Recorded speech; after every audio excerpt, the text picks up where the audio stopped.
में पंजाब समस्या कौन पढ़ रहे हैं? पंजाब समस्या। बोलो क्या पढ़ रहे हैं हम लोग? पंजाब समस्या पढ़ रहे हैं हम लोग। आज देखेंगे पंजाब समस्या में। आप इतनी भीड़ में आते हैं, सर का भी प्यार रहता है, आप लोग ऐसे ही पढ़ते रहे, हम भी पढ़ाते रहे, हम भी सीखते रहे। अब बात करेंगे कि जैसे ही पंजाब समस्या देखेंगे तो हमने यहाँ पर लिखा 1980 के दशक। पंजाब में अब देखिए क्या बड़ी समस्या, कैसे कैसे बड़ी समस्या हो जाता है और पंजाब में एक आगे जाकर के खालिस्तान का मांग करने लगता है। आज हम देखेंगे कि पंजाब, आप देखिए 1980 के दशक लिखेंगे। पंजाब के हिस्से में हरियाणा और हिमाचल प्रदेश के भी कुछ क्षेत्र थे। इसमें हिमाचल प्रदेश बताएं कि एक पहले यूटी था, बाद में 25 जनवरी 1971 में एक राज्य के रूप में उभरा।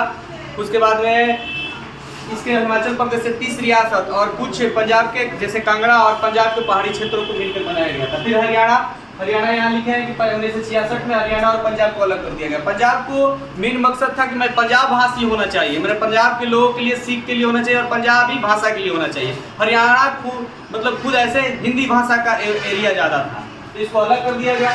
अब यहाँ पर कहानी आते हैं पंजाब के बाहर की बात।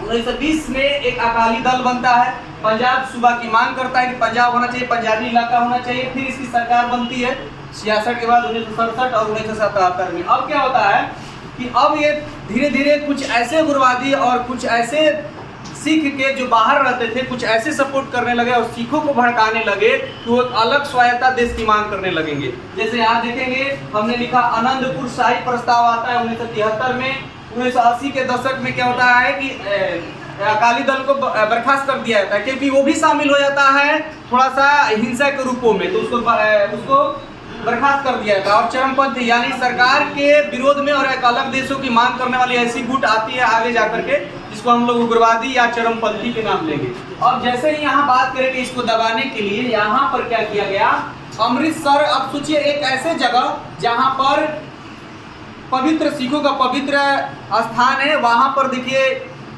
एक उग्रवादियों का मुख्यालय स्वर्ण मंदिर में बनाया जाता है, जहाँ पर हथियार जमाबंद किया जाता है। उसके बाद में उस समय इंदिरा गांधी की सरकार थी, तब उस ऑपरेशन को दबाने के लिए कि यहाँ पर खालिस्तान की जो मांग कर उसको दबाने के लिए ऑपरेशन ब्लू स्टार चलाया गया। ये बहुत इंपॉर्टेंट है, ऑपरेशन ब्लू स्टार, और इसको जून 1984 में चलाया गया ऑपरेशन ब्लू स्टार। उसके बाद में क्या हुआ कि वहाँ पर करीब 250 टेररिस्ट, यानी सरकार चला रही तो सरकार ने उसे टेररिस्ट घोषित की थी, 250 टेररिस्ट और करीब 59 हमारे यानी जो शहीद जवान हुए। इसी के बदले में हमारे सिख का एक ऐसे लोग सोचे कि हमारे सिख को पवित्र स्थान को क्षति पहुंचा है, स्वर्ण मंदिर को सिख को पवित्र ग्रंथ मानता है और वहां पर कुछ स्वर्ण मंदिर का क्षति पहुंचा है, जिसके तहत जो इंदिरा गांधी प्रधानमंत्री के जो अंगरक्षक थे, जिसको हम विश्वसनीय मानते हैं, हमारे बॉडीगार्ड थे जो सिख अंगरक्षक, वो इंदिरा गांधी को इस बदला लेने के लिए स्वर्ण मंदिर पर जो अमृतसर हुआ था उसके लिए 21 अक्टूबर 1984 को वही अंगरक्षकों ने पीएम इंदिरा गांधी जी को हत्या कर देता। और जब इंदिरा गांधी को हत्या करता तो हत्या इतनी बढ़ जाती है कि करीब अब बात करें कि इंदिरा गांधी जब मारी जाती है तो पूरे भारत में सिखों के साथ नफरत बढ़ गया और दिल्ली के क्षेत्र में खासकर 2000 से ज्यादा सिखों को मार दिया गया।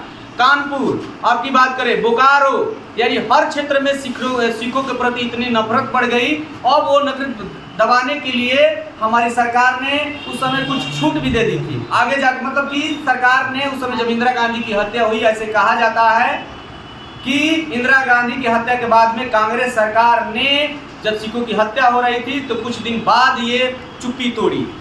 इसके बाद में 1985 में जब राजीव गांधी यानी इंदिरा गांधी के बेटे जब प्रधानमंत्री बनते हैं तो जुलाई में समझौता होता है। अकाली दल के एक नेता को आगे लाया जाता है जिसका हरचंद सिंह लोंगोवाल पड़ता है उसमें, और राजीव गांधी में दोनों में आपस में एक संधि होती है, समझौता होती है, जिसमें कहा गया कि चंडीगढ़ पंजाब को दिया जाए। जो 1986 में समझौता हुआ लेकिन चंडीगढ़ को नहीं दिया गया, यूटी में रखा गया।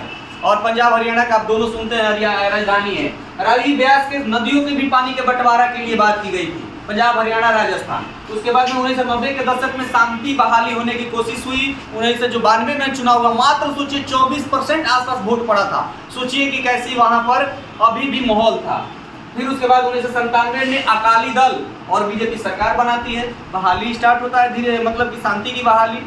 उसके बाद शांति बहाल स्टार्ट होता है। उसके बाद वर्तमान अभी जो सरकार है आपकी सरकार है, आप यानी आम आदमी पार्टी की सरकार है। वहाँ पर उसके बाद में हम दो चीज बात करेंगे यहाँ, मास्टर तारासी की कहानी, और हम बात करेंगे इनकी कहानियों की। मास्टर तारासी जो 1885 और 1967 के बीच में थे, अकाली दल के और राजनीतिक सिख धर्मों के नेताओं में से एक थे, जिन्होंने पंजाब के मुद्दा को आगे ले जाकर के उठाया और आगे जाकर के ये रूप, इनका विचार था कि शांति ढंग से होना चाहिए, हिंसा के रूप में नहीं हो जाए। आगे जाके अहिंसा हो जाता है। उसी अहिंसा में एक चरमपंथी जो गुट हिंसा के रूप में आता है, जिसमें भिंडरवाले के नाम से जाना जाता है, उसकी भी उसमें मौत हो गई। और बाद में इसी को बाहरी सिखों ने जो प्रमोट किया, भारत में न रह करके बहुत सिखों की क्षति हुई।